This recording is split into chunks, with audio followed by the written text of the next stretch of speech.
What's up, everybody? It's another edition of Talkin All That Kazz with me, DJ Kazzeo. That's right. This is where you find interviews that I conduct on my radio show. I isolate them, put them to a video format so you can watch them anytime, check them out, and it's basically the audio with a picture of the artist that I'm interviewing and my web address. So pretty basic, but it's a lot of interviews that people don't often get to hear sometimes because they don't have time to listen to my radio show, or they don't have time to listen to the complete 2-hour show on my Mixcloud channel. So this is isolated interview clips, and here's another one. Let's see who I'm talking to this time. In 3, 2, 1. Oh, this heat, man. It's killing me, bro. Oh, I know. It's killing me. I know. But you know what's not killing me? You know what isn't killing me? We got a very special guest. We got a special guest joining us tonight. He goes by the name of Supreme Cerebral. What's going on, my man? Peace. How you doing tonight? Maintaining, man. Trying to stay out this goddamn heat. Oh, watch it there, man. Watch it there, man. Yeah, we on the radio, bro. Oh, word. It's all good, though. This ain't satellite, man. Nah, man. So, want to thank you first and foremost for taking the time to call in tonight. It seems to me that you're pretty much like busy nonstop, man. I mean, I'm reading some of the stuff. 3 projects in just this year alone. Yeah, that's pretty much the norm for me. I get about 3 or 4 a year. All right. Man, I mean, how do you find time to fit all this in, bro? It's really not that time consuming. I rap probably like 30, 40 days out the year, really. Just when I do write, I just write a lot. Yeah. So, I mean, being that you got, like I said, 3 projects within this year already, how do you manage to, I mean, are the projects is there premises to the projects, or do you just write as much as you can and just put everything in collections? Nah, pretty much for each album, I kind of have an idea of what I want to do, depending on who I'm working with, depending on the concept in which I'm trying to write. So it just really depends. Usually it depends on what the producer gives me and the feel I have from everything that we're doing. Right. So far this year, so I'm reading everything. You have the Loop 2, the House of Loops with Clipto, and the EP with Buddha Monk called Samurai War Scrolls. And then now you've got the latest one called The Bad Guy. Talk to me about The Bad Guy. It's all produced by a cat named Yoga Flame Kane out of Utah, relatively unknown dude. For me, I like working with underdogs. I like working with people that don't have that much notoriety. It's kind of just like a thing I like doing. I like putting people on, putting people in position to be heard, especially when they got real talent. So me and him had connected. He had done some stuff with a couple of my friends, and I had told him to shoot me some beats. And when he did, I was like, wow, he's talented. So I wanted to make an album out of it. And I've had this idea of calling an album The Bad Guy for a minute. And I just felt like his beats kind of fit what I was trying to do. So with that concept, I kind of just went for it. I don't think I've ever heard of a producer, artist, even DJ coming out of Utah. I mean, how did that happen? Yeah, man, the internet is crazy.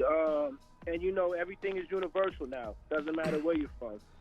That is true. You know what I mean? Like you don't have to be a thug. You don't have to be a gangster. You don't have to be none of that. You could just be you. And if you have true passion and you have what it takes, you can make anything happen. You know what I mean? Like you don't have to be cliche. You know what I mean? Like we're in 2022. This ain't the 90s. You know what I mean? Right. So it really doesn't matter where you're from. To be honest with you, like if you got talent, you got talent. You know what I mean? Very true, man. Very true. So the title, The Bad Guy. So I'm taking it, big Scarface fan. Not necessarily. I just used that because it kind of made sense. You know what I mean? But the bad guy comes from me feeling like a villain. I've always felt like a bad guy, like a villain. I always rooted for the villains in the films. You know, that's an old, Nas AZ thing. But that was really me. Like, I've always been into the bad guy. I was way more into the Joker than I ever was to Batman. You know what I mean? Right. When it came to any kind of Marvel comics, any kind of DC comics, I was always a fan of the bad guys. When it came to pro wrestling, I was always a fan of the bad guys. Nice. Like, I've always been into the bad guy. I never really cared for the hero. You know what I mean? My co-host AV, he's like that too. He likes the bad guys. Not He likes to root necessarily. for the bad guys. Yes and no, it depends. I kind of like the anti-heroes, so if you watch that show, and I'm going to bring this up real quick because you were talking about comics, that show The Boys, Butcher, not the nicest guy, but kind of for the good. So I don't know. Yeah, for me, you got to be a real bad guy. Oh, okay. I don't want you to have good tendencies. I want you to be ruthless. All right. So Homelander. So that Homelander, geez, that guy. So being that as it is, so where do you stand? Was Thanos a complete bad guy, or did he have some good qualities? I'm not really a fan of Thanos like that. Okay.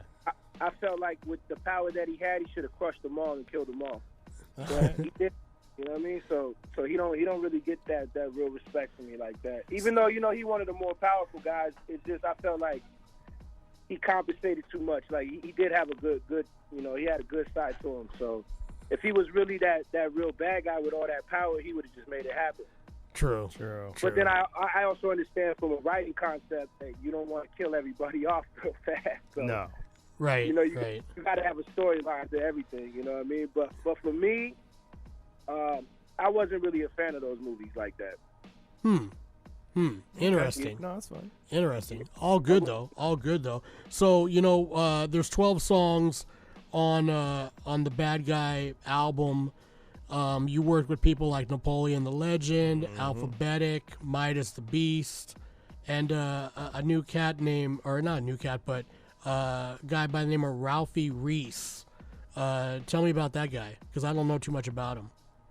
Oh, man, tap in. Go Google him. He's from my crew. We're in a crew called the Dart Unit. He's from Philadelphia. And, Philly spitters, Philly guys are crazy, man. And Philly guys are real street dudes. And he's one of the illest, man. He's definitely one of the illest. And that's like a younger brother to me, to be honest with you. Him, Vinny Vendetta, you know what I mean? Those are my guys. And, we got a crew called the Dart Unit. So with him, like, he's on everything. If you see me, you see him. It's kind of like, hand in hand. You know what I mean? So the Dark Unit, is that going to be a future project? You guys got something in the works? Yeah, we've been working on stuff.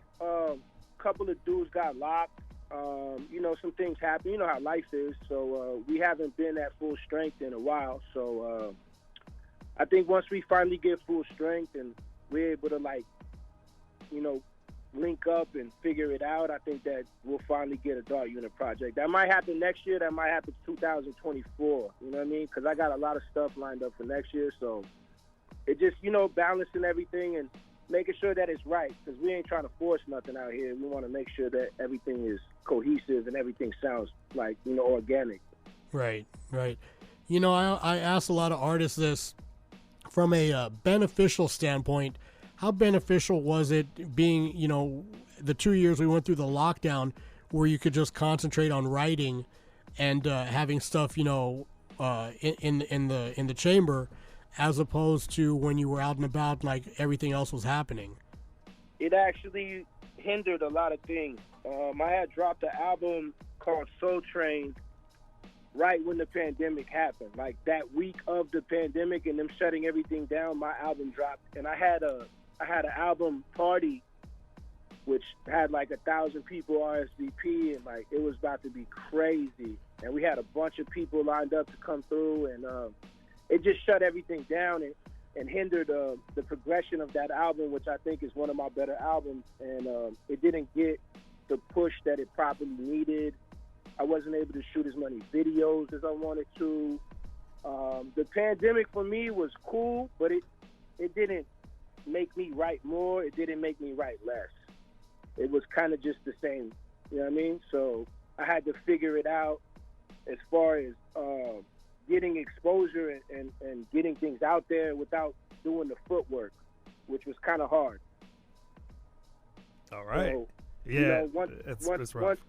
Once it opened up a little bit more and I was able to, move around a little bit, do shows and stuff like that, the sales started to come back. But there was a time for that first year where, my sales were down.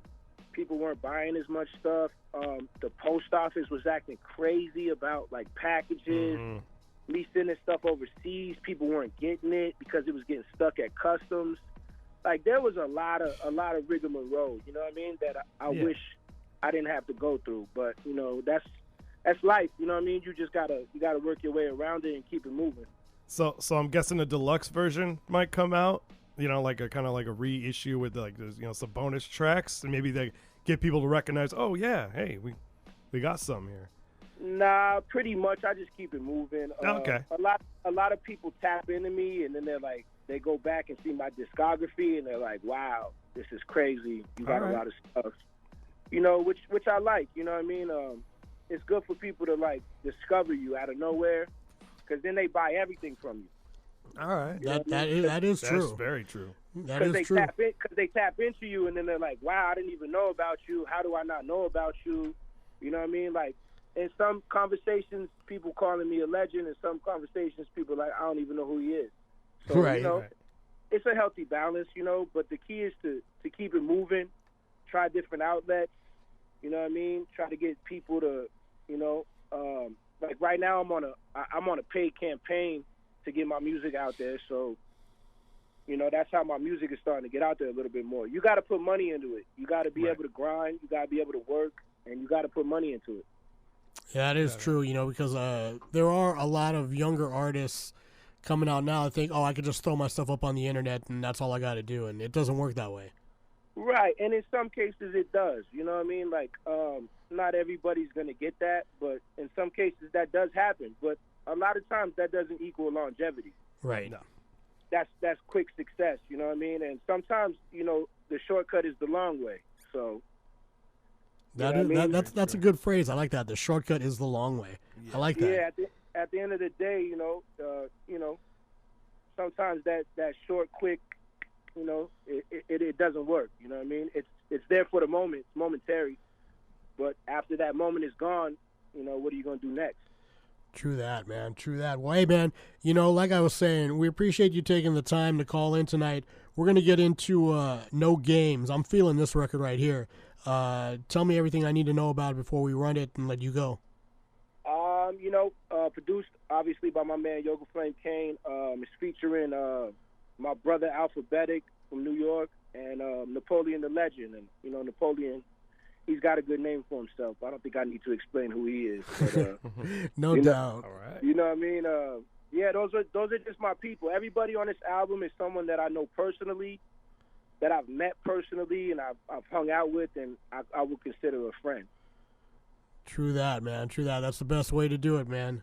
It's the best way to do it. Yeah, because I'm not really here to pay for features to get a big name so that my record can be bubbling. I'd rather do it myself. You know what I mean? Like, I don't need help from, a top tier guy or whatever they want to say. You know what I mean? Like, especially when I feel like, I could rap with the best of them. So. True that, man. Nice. Definitely doing that, man. Definitely making the name, and look forward to big things from you in the future, man. Definitely. I got another album coming in November called The La Cita Senjata, so look out for that. Well, then it sounds like you'll be calling back in November. Definitely. All right, man. We're going to let you go. We're going to jump into the joint right here, No Games, featuring Napoleon the Legend and Alphabetic, and thanks again for your time, bro.